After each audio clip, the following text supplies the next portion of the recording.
Hello, Prof. Here is my presentation on the Enron's case study. Introduction.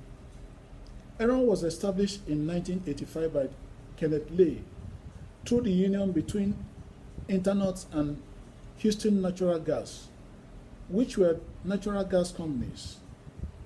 The merger of the two companies made Enron one of the biggest natural gas companies in the United States of America,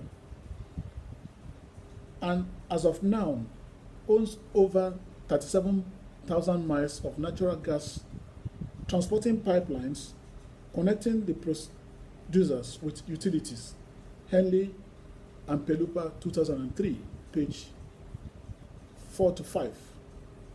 However, when the introduction of changes in natural gas regulation came in the market, Enron chose to diversify beyond the pipeline business to other fields such as coal, electric power, steel, paper and pulp, fiber optics, and water.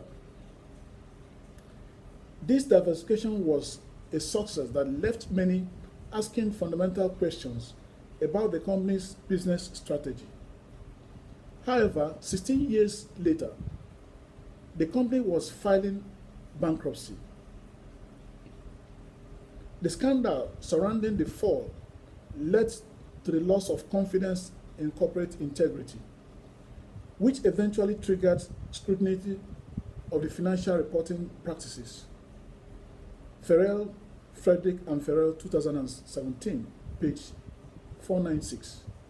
The debate of who was responsible for Enron's fall has been a topic of discussion for many years, but all came down to corruption, deception, and unethical practices. 1. Why did the company fail? One of the reasons behind the fall of Enron was accounting fraud that happened within the company. According to Johnson, the company had failed investment in their overseas ventures and doubtful limited partnership, which led to the company to hide their debts from its balance sheet to guard their share price. Due to this, they decided to allow their employees to continue running their special purpose entities to back the company's share price. However, once their stock price began to fall, they could not retrieve its guarantee, which proved their deception to the general public. Bad leadership was also another cause for the failure as their top leaders are the ones who directed or allowed the accounting malpractice to happen in the first place. Poor leadership is also echoed by Kenneth Lay's attitude towards rules and ethics, where he believed that one should not be a slave to the laws, which led to the others' employees following his unethical attitude. Auditing overlook by Anderson also promoted the behavior, as there was no way of getting caught as long as their audits were clean. 2. Why were the company's internal checks and balances and incentive scheme unable to prevent its demise?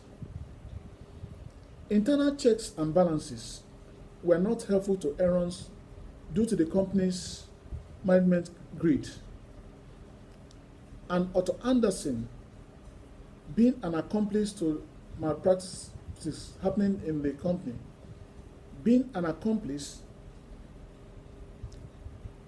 Anderson described Enron's internal accounting system as reasonable, adequate, fair, and assuring.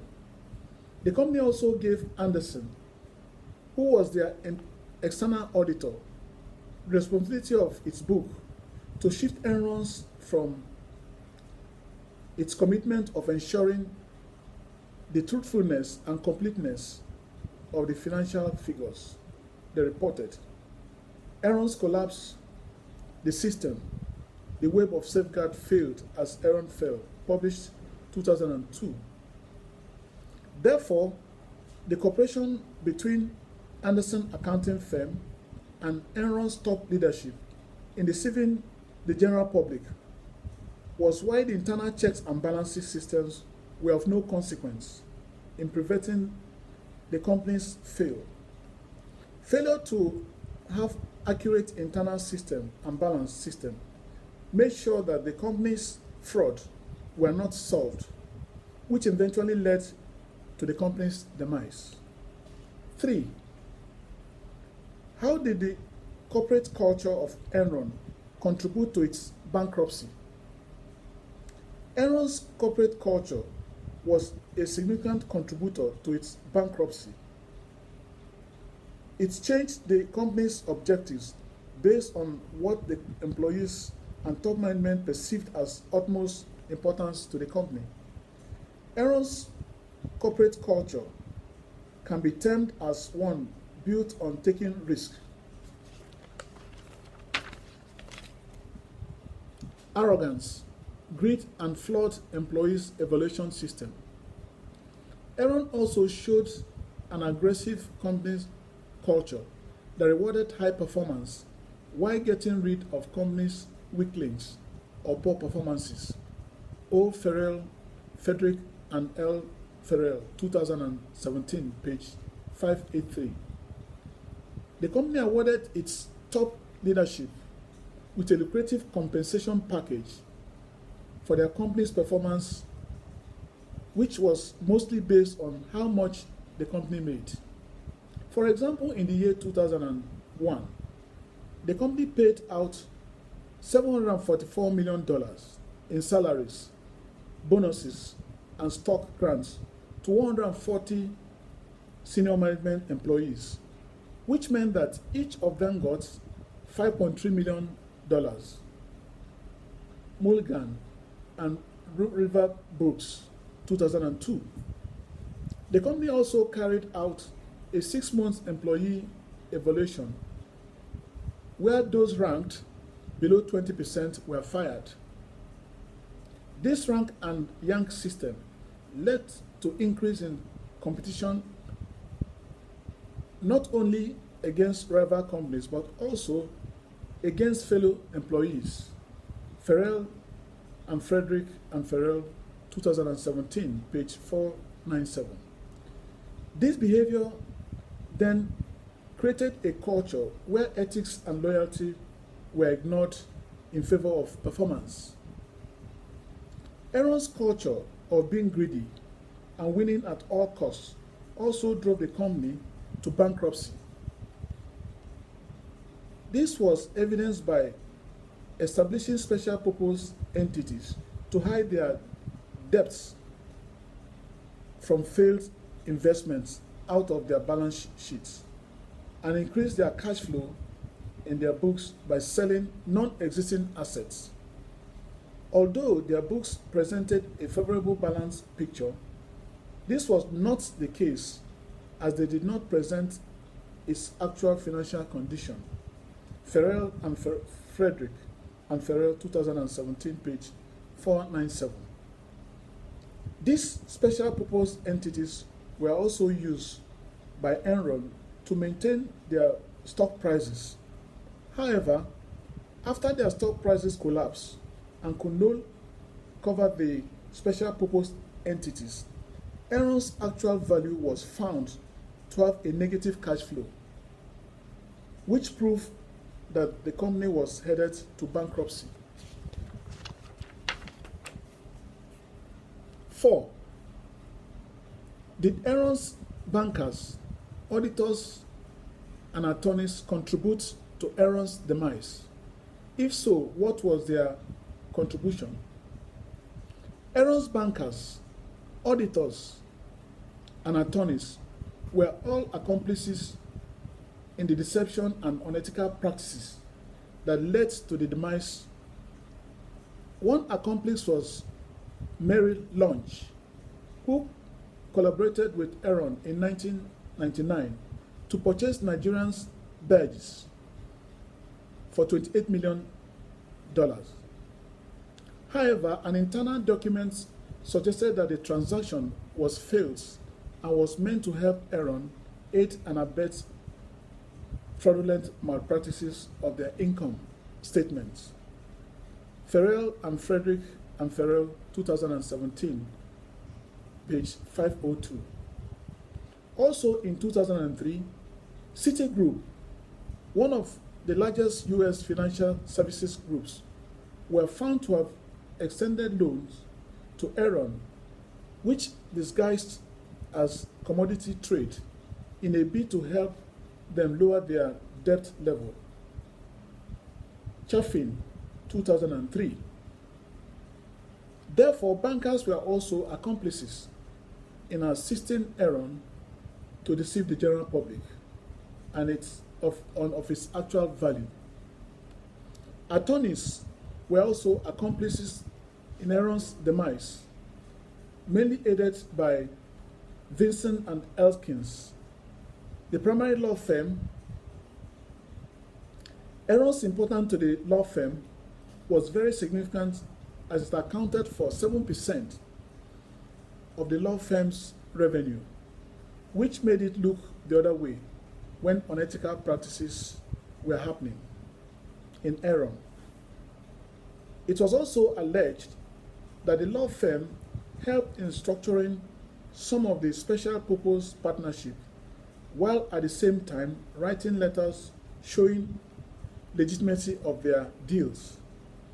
Although the firm did not admit liability, they agreed to pay $30 million to Enron to claim that they contributed to the company's collapse. Farrell and Frederick and Farrell, 2017, page 502. Hence, the company contributed to the demise of Enron's as it did not carry out the role well of advising the company when they were about to break the laws. Ott Anderson's audit firm was also an accomplice, as they were bound to provide honest evaluation of the firm's financial statements. The audit firm even helped manage Enron's balance sheet, which contained falsified information to hide their investors' debts and to the public, to conceal the complicit actions.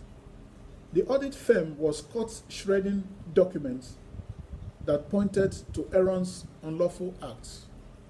5. What role did the chief financial officer play in creating the problems that led to Enron's financial problems?